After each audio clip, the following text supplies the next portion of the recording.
देखो हम लोग ना जब मैं देख रहा था आप लोग जब डायग्राम भी बना रहे हो, तो डायग्राम कुछ ही सब्जेक्ट में हमें डायग्राम का स्कोप मिल रहा है। प्राइमरीली डायग्राम का अगर स्कोप देखोगे, या तो हमें ज्योग्राफी सब्जेक्ट GS1 में देखो, हिस्ट्री में कोई डायग्राम का स्कोप नहीं है, सोसाइटी में लार्जली डायग्राम का कोई स्कोप नहीं है। ज्योग्राफी ऑफ हिमाचल या geography of India and certain topic of disaster management, वहाँ पे डायग्राम का स्कोप है।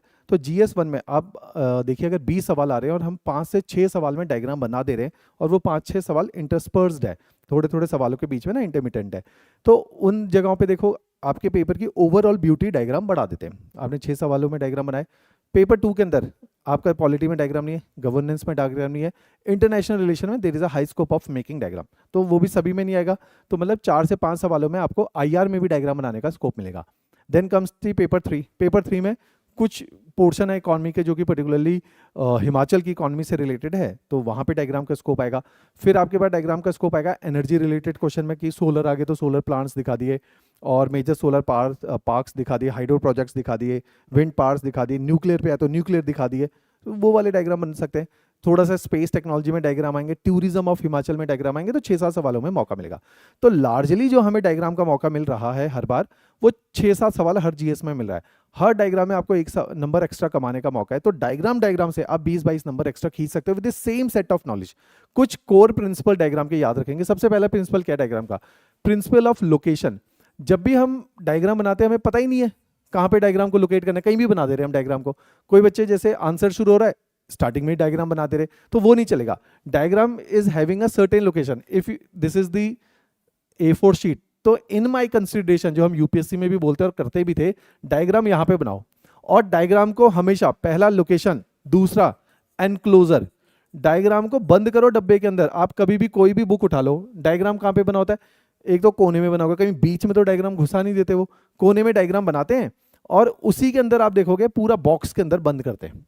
Second principle is enclosure. First is कि एक तो लोकेशन मेरे हिसाब से कोने में है। इसके पीछे लॉजिक क्या है कि क्यों मैं कह रहा हूं कि कोने में डायग्राम बनाओ? क्योंकि जब हम लिखना चालू करते हैं, आपने डायग्राम यहां बना दिया, यहां बना दिया, उससे क्या होता है कि आप जब लिखोगे तो यहां पे लीस्ट टेक्स्ट की डिस्टॉर्शन होती है। नहीं तो क्या होता है, अननेसेसरी उसके आसपास टेक्स्ट को अरेंज करना पड़ता है। डायग्राम कई बार स्पेस खा जाता है। स्पेस बहुत ध्यान रखना है कि 8 नंबर में 1.5 पेज मिल रहा है, 12 नंबर में 2.5 पेज मिल रहे हैं, तो स्पेस का क्रंच तो है ही हम लोगों को। तो इसलिए इस चीज का ध्यान रखना है कि स्पेस को भी दिमाग में रखते हुए डायग्राम। तो diagram in my consideration has to be in the right और the left part of your paper, है ना, वो भी बॉटम मोस्ट पार्ट में। दूसरा, diagram should be enclosed. Enclosed होना चाहिए, एक डब्बे के अंदर होना चाहिए। थर्ड प्रिंसिपल, डायग्राम का एक एथिक्स है कि भाई डायग्राम का नाम है, नेमिंग एक इंपॉर्टेंट क्राइटेरिया भाई डायग्राम का। कुछ भी आप जब भी देखो, जैसे मैं ज्योग्राफी का उदाहरण देता हूँ, मैंने कहा यार वो वाले सारे फैक्टर बताओ जिसमें ज्योग्राफी, जिसमें सॉइल फॉर्मेशन देखने को मिलती, कि what are the factors which are responsible for the formation of soil, cite examples from the Indian soil. तो अब इंडियन सॉइल को बताओगे, आपने बताया भाई पेरेंट ड्रॉ के फलाना फलाना, फिर आपने एक डायग्राम ड्रॉ किया, डायग्राम के अंदर लिखो distribution of Indian soil, distribution of Indian. आप कभी भी डायग्राम उठाओ, आपको उसका नाम नहीं लिखा होता डायग्राम का हमेशा, तो डिस्ट्रीब्यूशन ऑफ इंडियन सॉइल उसका नाम लिखो। Third principle is naming your diagram. Fourth, diagram is suppose to be neat. Neat का मतलब है कि अगर आप डायग्राम बना रहे हो तो भर मत दो उसको, कि पूरा ही आपने उसमें इतना कचरा कर दिया, डायग्राम में क्या क्या नहीं लिख दिया, है ना, सब भर दिया उसके अंदर, ये काटे पीटे 8 इंडियन सॉइल दिखाने तो 8 तरह के उसमें स्केचेस बना दिए, तो वो पूरा नाश हो गया डायग्राम का, पढ़ा ही नहीं जा रहा उसमें कंटेंट। तो नीट डायग्राम होना चाहिए। Fifth, diagram should be well labelled. Well labelled. अब नीटनेस के चक्कर में क्या किया, डिस्ट्रीब्यूशन ऑफ इंडियन सॉइल और इंडिया का डायग्राम बनाया, लिख दिया एक जगह लेटराइट, एक जगह लिख दिया ब्लैक, एक जगह लिख दिया एलुवियल। नहीं, आप क्या कीजिए, अगर आप इंडियन सॉइल के बारे में बता रहे हैं तो बताइए कि जैसे ये एक पोर्शन है, यहाँ पे नंबर 1 को डिफाइन करो डायग्राम में, एलुवियल सॉइल। उससे क्या हुआ, यहां पे नहीं लिखा तो कचरा नहीं मचा। दूसरा आपने डाला number 2, black soil, 2 stand for black soil. Number 3 ऐसे डाला, stand for red soil. Mountain and forest soil number 4।